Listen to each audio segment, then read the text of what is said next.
The International Court of Justice, the principal judicial organ of the United Nations, issued a cease and desist order against Israel's military operations in Rafah, a densely populated city in southern Gaza. This landmark ruling sent shockwaves across the international community, casting a harsh spotlight on the escalating conflict and the dire humanitarian situation in the Gaza Strip.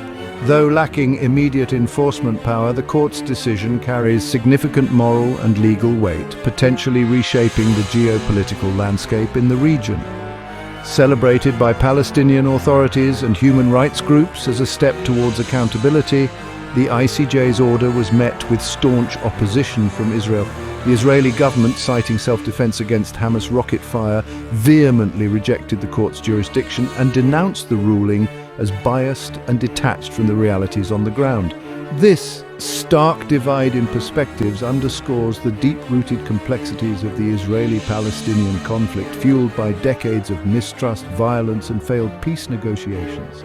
The international community watched with bated breath as the ramifications of the ICJ's order began to unfold. The ruling added a new layer of urgency to diplomatic efforts aimed at brokering a ceasefire and addressing the humanitarian crisis in Gaza.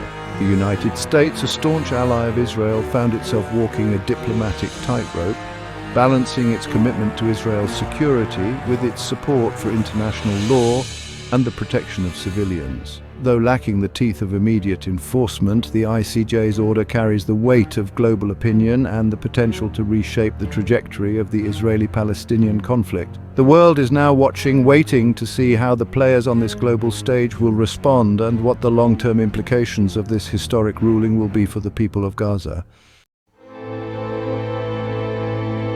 Rafah, a bustling city on the southern tip of the Gaza Strip, has become the epicenter of a humanitarian crisis. Caught in the crossfire of the escalating conflict, its civilian population bears the brunt of the violence, their lives upended by the relentless cycle of destruction and displacement.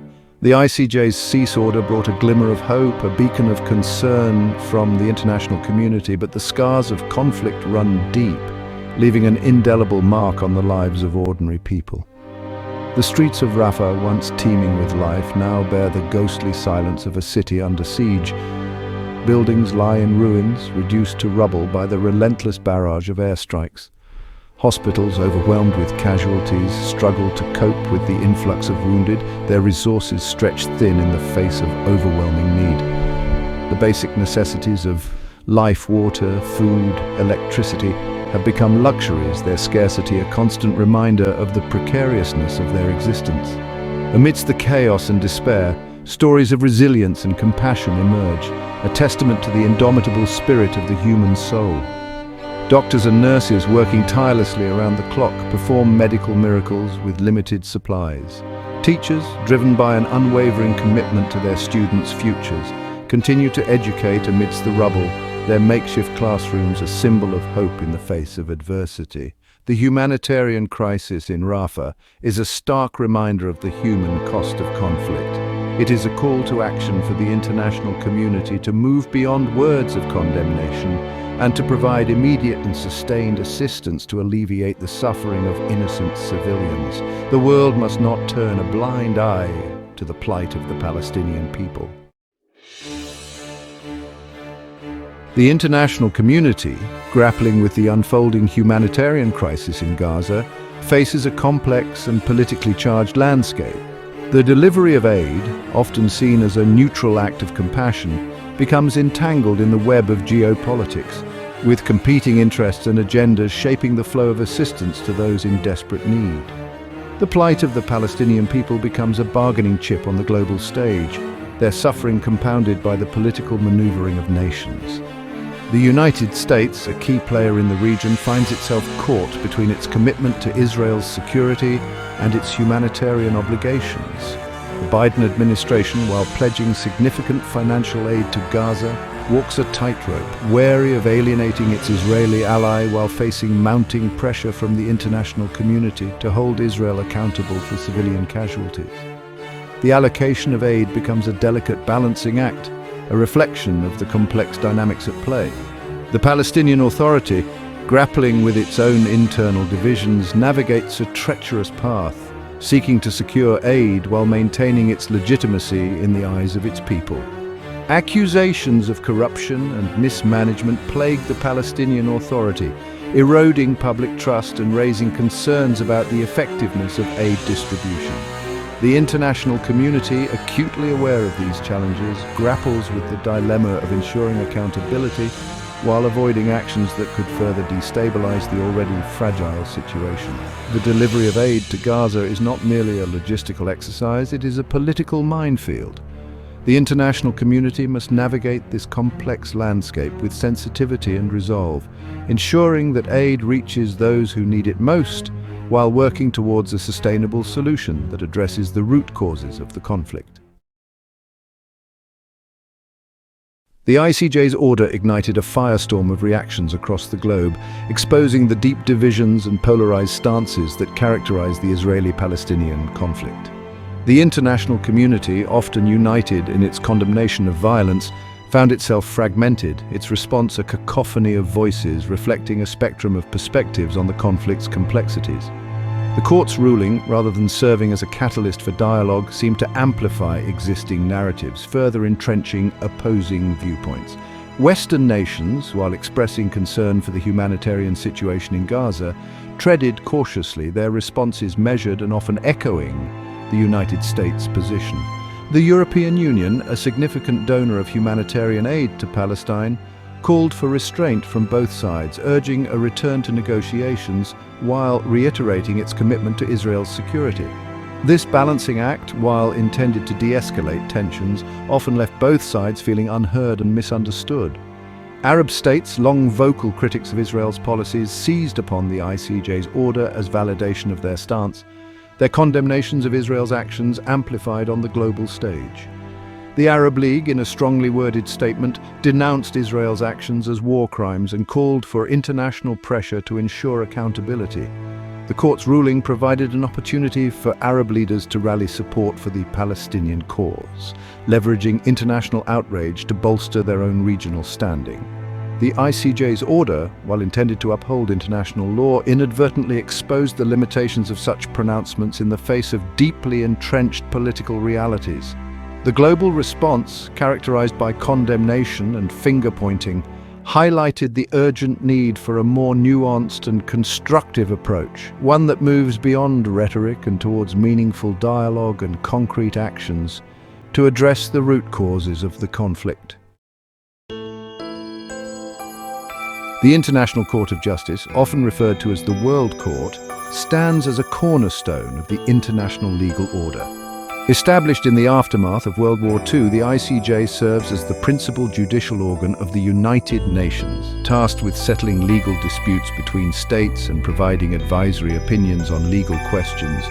Referred to it by authorized international organs and specialized agencies, its rulings, while lacking the coercive power of domestic courts, carry significant moral and legal weight, shaping the interpretation and application of international law.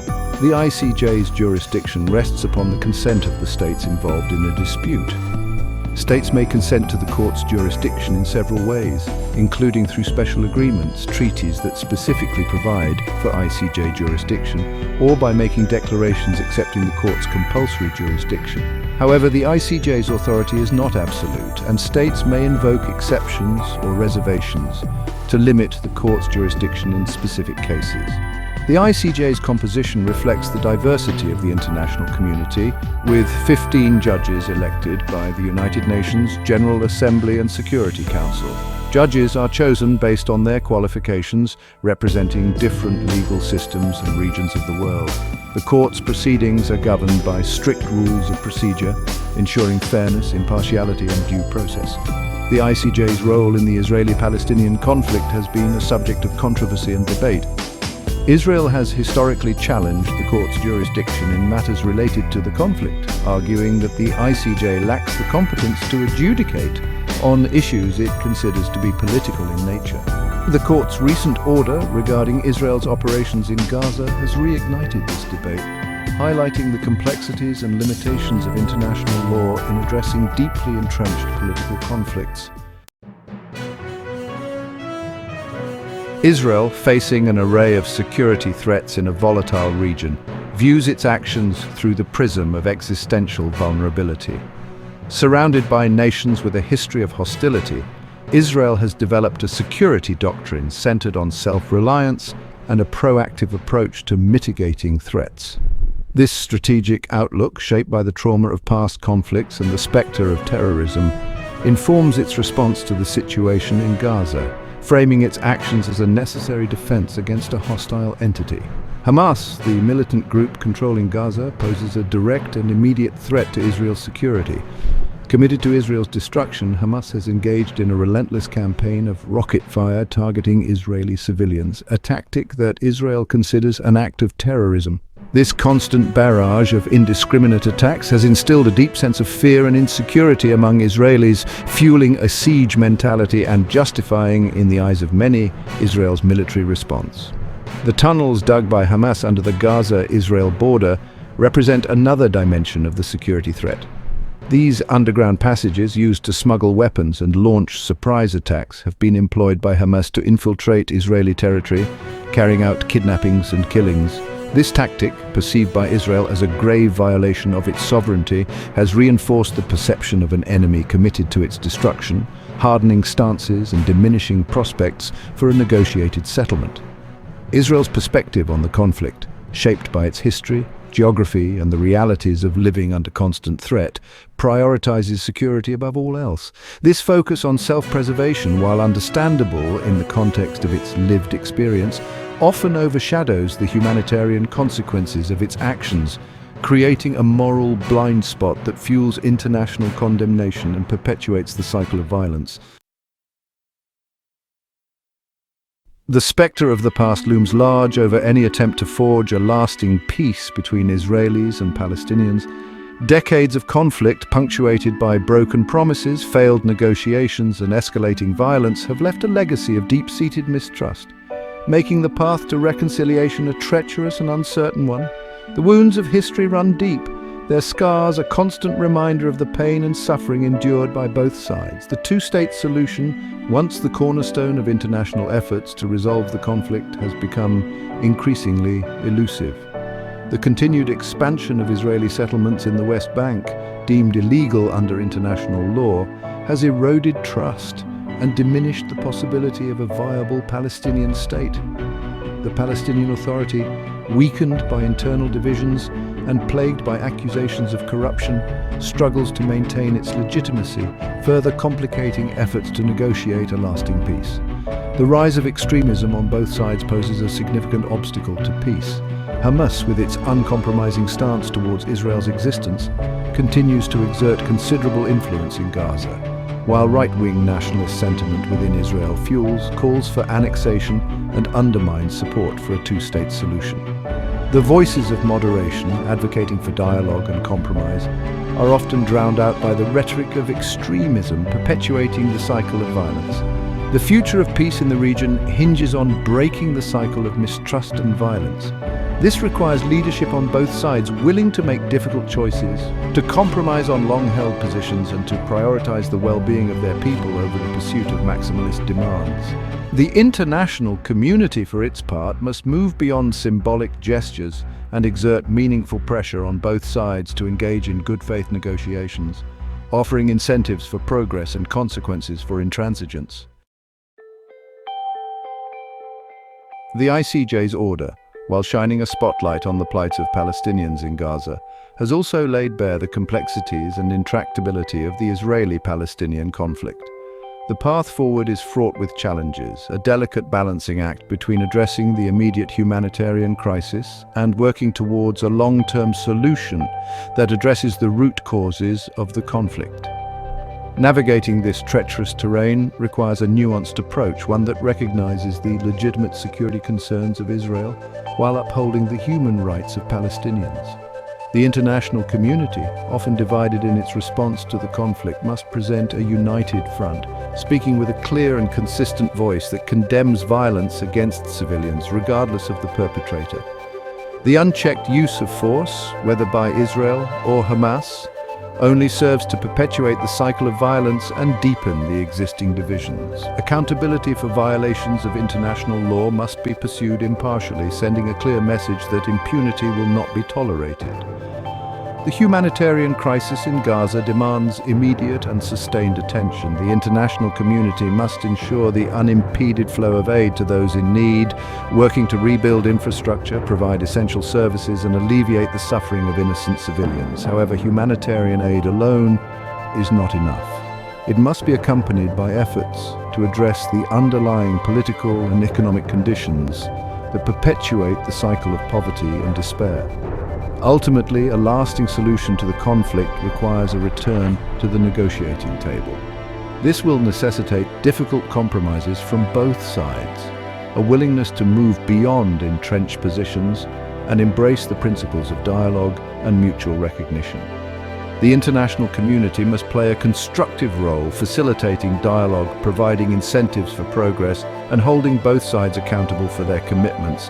The road to peace will be long and arduous, but the alternative, a future defined by endless conflict and human suffering, is simply unacceptable.